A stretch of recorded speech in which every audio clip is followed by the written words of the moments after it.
ఏపీలో ప్రభుత్వ టీచర్లకు జీతాలు అందలేదు. 4వ తేదీ వచ్చినా కూడా ఉపాధ్యాయులకు చంద్రబాబు సర్కార్ జీతాలు చెల్లించలేదు. ప్రతి నెల 1వ తేదీన జీతాలు ఇస్తామని మేనిఫెస్టోలో చంద్రబాబు, పవన్ కళ్యాణ్ హామీ ఇచ్చిన సంగతి తెలిసిందే. 5,000 కోట్లు అప్పు తెచ్చి కూడా టీచర్లకి కూటమి ప్రభుత్వం జీతాలు చెల్లించలేదు.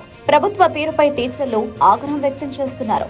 ఉద్యోగులు, పెన్షనర్లకు ప్రతి నెల 1వ తేదీనే జీతాలు, పెన్షన్లు చెల్లిస్తామని చెప్పిన చంద్రబాబు ప్రభుత్వం దాన్ని ఒక్క నెల ముచ్చటగా మార్చేసింది. తొలి నెల మినహా తర్వాత నెల నుంచి 1వ తేదీన ఉద్యోగులందరికీ జీతాలు, పెన్షనర్లు అందరికీ పెన్షన్లు జమ చేయడం లేదు. నూతన సంవత్సరంలోనూ 5వ తేదీ వచ్చినప్పటికీ వేతనాల కోసం సుమారు 2 లక్షల మంది ఉపాధ్యాయులు ఎదురుచూపులు చూస్తున్నారు.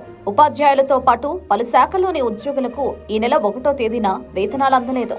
2వ తేదీ కొంతమంది ఉద్యోగులకు వేతనాలు ప్రభుత్వం జమ చేయగా, అయితే 5వ తేదీ కూడా ఉపాధ్యాయులు ఎవరికీ జీతాలు అందలేదు. జీతాల కోసం ప్రతి నెల ఎదురుచూపులు తప్పడం లేదని ఉపాధ్యాయులు ఆవేదన వ్యక్తం చేస్తున్నారు.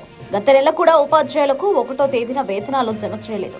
ప్రతి నెల 6, 7 తేదీల వరకు జీతాల కోసం ఎదురు చూడాల్సిన పరిస్థితులు నెలకొన్నాయని ఉపాధ్యాయ సంఘాలు మండిపడుతున్నాయి.